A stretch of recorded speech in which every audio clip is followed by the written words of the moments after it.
I'm Hui Ling, and today I would like to present on the fluid characteristic and dimension analysis. So for fluid characteristic, fluid is defined as a substance which can flow. Technically, the flow of any substance means a continuous relative motion between different particles of the substance. The continuous relative motion between the particles of the fluid when shear force is acting on it. The particles of the fluid move past each other when shear force is applied because they cannot resist the shear force.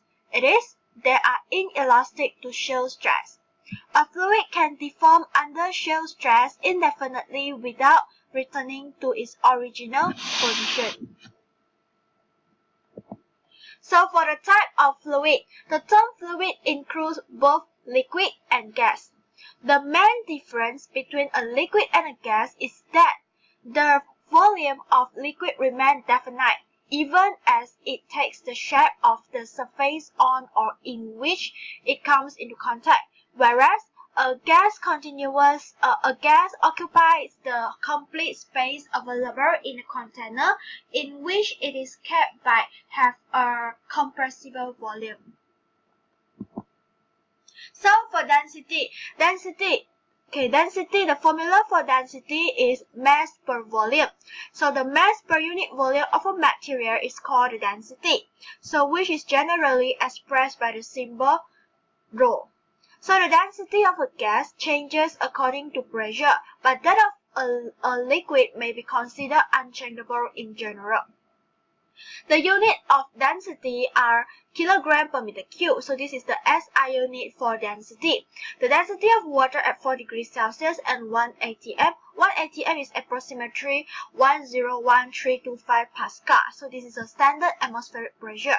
So the density of water at 4 degrees Celsius and 1 atm is 1000 kilogram per meter cube. So specific weight. Specific weight can be used as a characteristic property of a fluid. The specific weight, also known as the unit weight, is the weight per unit volume of a material. The symbol of the specific weight is gamma. So a commonly used value is the specific weight of water on Earth at 4 degrees Celsius, which is 9.807 kilonewton per meter cube or 62.43 IBF per feet cube. So in fluid mechanics, specific weight represents the force exerted by the gravity on a unit volume of a fluid. For this reason, units are expressed as force per unit volume. So for specific gravity, also known as the relative density, it is the ratio of density of the substance to that of the water. So for water, the density is 1000 kg per meter cube, as I mentioned earlier. So for specific gravity, it can be expressed by the equations density of a substance divided by the density of water. So density versus the specific volume. So density, as I mentioned earlier, density is the mass per unit volume of a substance. The unit will be gram per cm cube, kilogram per meter cube, and IBM per feet cube. So for specific volume is the inverse of the density. The specific volume is the volume occupied by a unit mass of the substance. So this is the inverse of density. The unit will be cm cube per gram, meter cube per kg, feet cube per IBM. So the density of the pure solid and liquid are essentially independent of pressure and vary relatively slightly with temperature. Then we go to viscosity. Viscosity is the fluid property that determines the amount of resistance of the fluid to shear stress. It is the property of the fluid due to which the fluid offers the resistance to flow from one layer of the fluid over another adjacent layer. So in a liquid, viscosity decreases with increase in temperature. In a gas, viscosity increases with the increase in temperature. Then we move on to dimensional analysis. So why we have to use that? Why we have dimensional analysis? So many problems in fluid mechanics rely on the experimental data. It is impractical to perform cost-time experiment study for every variation from original problem. So testing large structures is impossible. So a model is used, but how do we make sure it represents the prototype? So dimensional analysis helps in reducing the size of the problem. For example, suppose we are studying the pressure drop per unit length of the pipe in a smooth, long, circular, horizontal pipe, assuming that steady and incompressible flow. So you can see this is the pipe. So we want to calculate the pressure drop per unit length of the pipe. So so we have here is the pressure, and then here you have pressure plus the delta P, and then this is the per unit length of the. So the pressure drop is expected to depend on the diameter, velocity, density, and viscosity. So you can see here. So you can see here the pressure drop, the delta P1, it is a function of the diameter, velocity, density, and viscosity. So it is a function of this or this because it depends on the diameter D, velocity V, density rho, and viscosity mu. So we should design an experimental study to understand and come up with the nature of the above relation. Since we have 5 variables, so we have 5 variables, right? What are our variable, which is the diameter, viscosity, velocity, and density, and also the pressure drop. So unless we keep 3 fixed and see the effect of the force on the P1, delta P1. So say we vary the diameter. So now we fix what? We fix the velocity, the diameter, and also, we fix the velocity, viscosity, and density. And then we vary the diameter. So we see how the delta P1 will change. What is the effect of the diameter on the delta P1?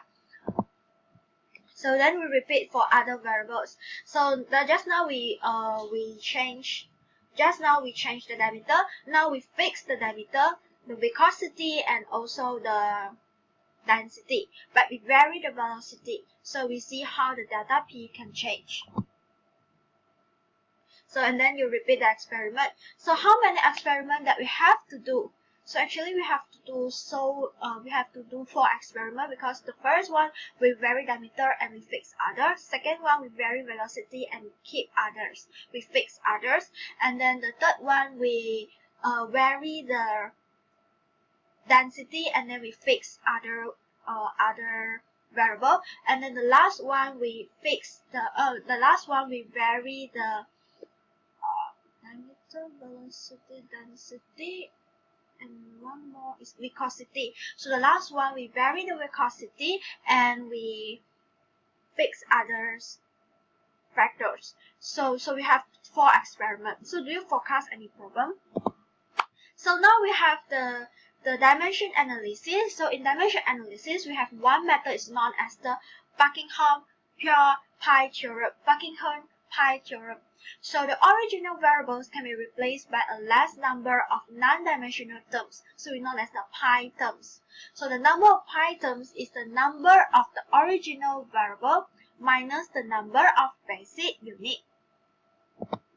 So for basic unit, all the variables can be expressed in terms of only 3 basic units, which is length, time, and mass. So example, velocity. So for velocity is the length per time.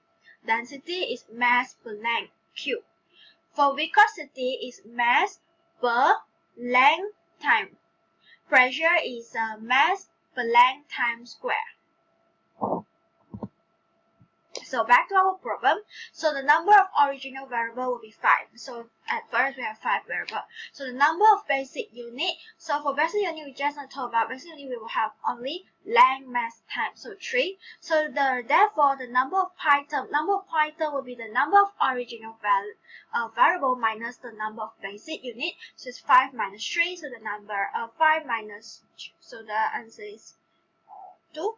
So we will replace 5 variables by 2 terms, which is much easier to deal with. So how do we download the pi terms? we use the exponent method. So the list of the variable or original variable involved, which is the delta P, the diameter, velocity, density, and viscosity. So we express each original variables in the basic unit. So density is the mass per length square per time square, and then for the density, no, just now it's a delta pressure. So for delta P, the pressure is the mass per length square per time square. Then for density is mass per length cube.